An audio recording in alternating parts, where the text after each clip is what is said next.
Hello everyone, my name is Chris, also known as Snowman64. Well, that's what I've been known for since 2023. If you scroll back enough, you'll find that my name used to be Diamond Mario 64. I shortened it because it was just too much to say. Diamond Mario 64 doesn't roll off the tongue quite as well as Snowman 64, at least if you ask me. But that's not what we're here to talk about. My SMG4 and Mario 64 inspired channel is going to be saved for another day. What I wanted to talk about was created 1 year earlier than the Blue Mario. I'm talking about my Sonic OC. Yep, before I was a snowman, I was a Mario. And before I was a Mario, I was a Sonic. A green one, in fact. All I did was download a picture of Super Sonic from Sonic 3, hue shift him to be green, and boom, my Sonic OC was born. My old Discord account was made on September 11th, 2017, so we'll say that sometime in September of 2017, my Sonic OC was fully finished. His name was Frost.exe. Don't ask me why I named him that.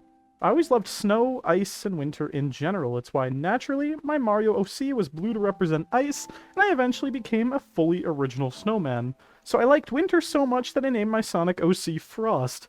There is nothing about him that represents winter. And why did I add an X? What does the X mean? No, it doesn't mean Sonic.exe, because nobody called him just X until 2021. We're talking 2018. Oh, okay, let's not look too deep into it. So Frost.exe was my Sonic OC I made 5 whole years before I became Snowman64 and started my YouTube career. And I actually wanted to talk about the fan games I made while I still went by Frost.exe, because what better way to use a Sonic OC than to use him in fan games? It sounds great on paper, but at the time I tried to code them purely by myself, not with any fancy Sonic engines. We're talking purely Game Maker Studio, and I did not know a single thing that went into Sonic games at the time. So, the first fan game I made is called Frost.exe vs Sonic.exe. This is my most complete fan game, and I released it on April 19th, 2018. That being said, it takes about 5 minutes to complete. You start the game and see this title that takes place outside of Angel Island with default Game Maker Studio text plastered onto it. I didn't even make my own logo. At least the tutorial room doesn't feel bad. It's a simple explanation of how to play the game. So you walk off screen either left or right and make it to Hill Act 1. It certainly doesn't look like Hill. Sonic.exe flies off screen almost immediately, leaving you to dodge these red balls. Energy balls? I mean, as a kid I wanted them to be, but they just look so weird here. And if you touch one, it's game over. Wow, what a game over. Truly moving. You even have the choice to end your suffering and play something good, but nah, you know what? Let's keep going. If you make it past Hill, you'll get to a scene with Sonic.exe standing before you. He transforms into Frost.exe with bleeding eyes and gives us a proposition. You can become powerful if you join me. I could hardly even make a speech bubble. Choosing yes hits you with this screen, one of the 2 endings. This world is dead. Jeez, talk about dark. Nah, just kidding. If you deny his offer, he'll ask you one more time and threaten you to kill you with custom-made sprites. Can you even call these sprites? I mean, I definitely made these in MS Paint, just saying. I mean, the wall-blocking Frost.exe is literally the same as the spikes above him. No? Then fine. Die! Attack! 10 out of 10 writing. Now we've got to run from these spikes falling down! It's the most intense part yet! This is literally the most intense part of the game. Making it to the right of the screen, we see a duplicate of the last area, but instead we have to run left. Great. Alright, we finally made it to Sonic.exe. Frost.exe? Frost.exe.exe? Frost.exe? Don't question his name. We have to hit the weird sign behind him to progress, so if we avoid these energy balls and this random oh, dang it! And if you die, you have to start all the way back at the beginning. After we tap this sign behind Sonic.exe, we have to... What the heck is going on here? What's happening? We have to hit this button and then... Burned ending. The second and final ending. Wow. Truly a masterpiece. 10 out of 10 game. There's nothing really to this game. There's 1 minute worth of gameplay being the janky custom controls I made, and the other 4 minutes of gameplay are either staring at text or having to restart the entire game over. Oh, okay. Let's just move on to the next one. Surely Sonic.exe Bloodfall must be better. A retake on Sonic.exe that I released all the way back on May 29th, 2018. Funnily enough, this was made on Game Maker 8 and not Game Maker Studio. Here we see the save file selection directly copied from the original Sonic.exe, albeit a lot more sloppy. The static is seeping through the files, Tails doesn't even fit inside, and custom playable characters are said to be coming soon. In fact, Knuckles and Eggman aren't even playable either, so let's just click on Tails. Okay, no laugh, that's fine. Tails is pointing towards the right for some reason. He's never been so eager to progress in these games. You can't walk to the left because there's an invisible barrier blocking you from doing so. Remember that, it's important. Actually, this game shows a slight bit more polish than Frost.exe vs Sonic.exe so far. Was that a default wipe transition? Oh god, I take it back. There's MS Paint blood drawn over everything. Oh, well, at least this one actually feels like Sonic.exe. This background is just a Google image, by the way. When we make it to... Whoa, whoa, what is that? That's not Sonic.exe. You can clearly tell that I just took the background, selected some parts, and moved them on top of each other. And why is Tails moving so fast? Oh, whatever, let's just get this over with. Do I even need to explain what's going on here? It's some sort of weird realm that Sonic.exe created to torment Tails in. We can't move, and it's clear that the FPS was lowered in the room to make the sequence last longer.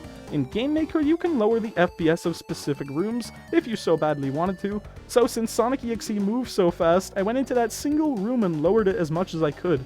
That's not the weird part, though. The second he actually catches Tails, you're sent right back to where you were before. Now we're in a black room with a button that lets us go back to the character selection room. And that's the entire game. I was honestly hoping there'd be more. I mean, Tails doesn't even die in this one. This might be the first Sonic.exe game where Tails lives. Yay! Now time for the last game, Sonic.exe Core Souls. Notice how the logo for this one looks identical to Frost.exe vs Sonic.exe. Whatever, that's a nitpick. This game came out on April 24th, 2018, despite being the last listed game on the original Frost.exe game Joel profile.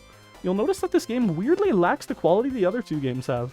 I mean, whatever quality they did have. We're brought straight into the Sonic 3 title screen with Sonic standing in the bottom left corner. Why does he look like that? Pressing enter brings us to a file select. This is a Sonic.exe game after all, and unlike the last game, this one has a slightly more polished file select. I'll give it that. The static is only slightly seeping out of the files this time. We can pick Sonic of all characters, so that's new. By the way, I should mention that Frost.exe vs Sonic.exe is the only game with jumping. Bloodfall and Core Souls don't even have any gravity programmed. People call the original Sonic.exe a walking simulator, but at least that had jumping! And why does he look like that? He's been squished completely! At least for once when he starts his running animation, he doesn't look like he switched sizes. In Frost.exe vs Sonic.exe, Frost.exe turns into a Game Boy Advance version of Sonic whenever he moves, and in Sonic.exe Bloodfall, Tails becomes weirdly larger whenever you move. But in this, sure, he's stretched into a dang stick, but his running is consistent with his standing. Bravo, Frost.exe, you outdid yourself on this game. That being said, this game sucks! You find yourself face to face with Sonic.exe. When you touch him, you're sent straight back to the file select. You think you'll be able to play Sonic.exe now, but that's the end of the game! And remember how I said it's important that there's an invisible barrier in Bloodfall? Well, in Core Souls, if you were to make your way to the second room and head left, you'll find yourself in a debug room. Why does this exist? There's no point to a debug room in a Game Maker game when you can preview anything you want before you put it in. I'm pretty sure I purely did this to be quirky, to say, haha, you weren't supposed to be able to see this. Sonic.exe Core Souls is by far the worst of these three games, but honestly, it's pretty much the same quality as Bloodfall. Frost.exe vs Sonic.exe is the only one that really stuck with me, as it's a full game and it actually features even a bit of gameplay. M80 Mark, a pretty popular Sonic.exe YouTuber, played Frost.exe vs Sonic.exe and launched it into some popularity. His playthrough used to be his most popular video, which is pretty funny considering he plays a whole, much longer and better Sonic.exe fan game before that, one that I had nothing to do with. So the Frost.exe part of my life was really weird. One out of the 3 fan games I made can even remotely be considered good. Yeah, sure, you can call it good, but that's in comparison to the other 2. It's a lot worse than any other Sonic fan games out there. But despite that, it was weirdly fun for me looking back on these old games. Not because of how far I've gotten since I was Frost.exe, but also because these fan games are so bad that I kinda love them. But they could do with a makeover. That's why on December 23rd of 2024, I released Frost.exe vs Sonic.exe Remastered. Yep, that's not a joke. I'll leave a link to it in the description. To explain why I made it, I had a really weird resurgence of motivation to make something related to Frost.exe one last time. To leave it on a good note, and this time I used an actual Sonic engine. The same one that the Lord X reimagining of Sonic.exe is using. I won't spoil it, so check it out if you'd like. Thank you all for taking this trip down memory lane with me, featuring some not-so-good fan games of mine I made all the way back in 2018. And special thanks to my channel members. My channel would not still be going without you guys. You guys are the best. and I'll see you all next time. Bye-bye!